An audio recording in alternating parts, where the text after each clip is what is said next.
La forêt en a résonné toute la journée.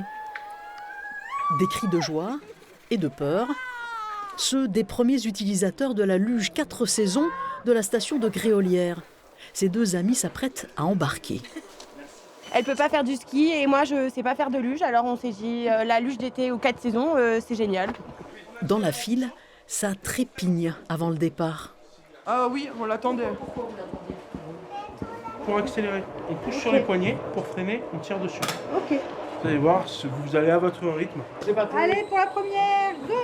Un démarrage en douceur, le temps de la montée. Une fois arrivé au sommet de la boucle, il suffit de lâcher les freins pour prendre de la vitesse. 40 km/h maximum, 5 minutes pour boucler les 1300 mètres, c'est la durée moyenne du parcours. Verdict après la première descente. On va un peu ralentir dans les virages, parce que sinon on part. Entre le premier coup de pelle et la mise en service de la luge, il n'aura fallu que 5 mois de chantier, mais 4 ans avant de le démarrer. Le temps de monter un dossier qui préserverait une espèce protégée, pour laquelle il a presque fallu déplacer la montagne, la vipère d'Orsini.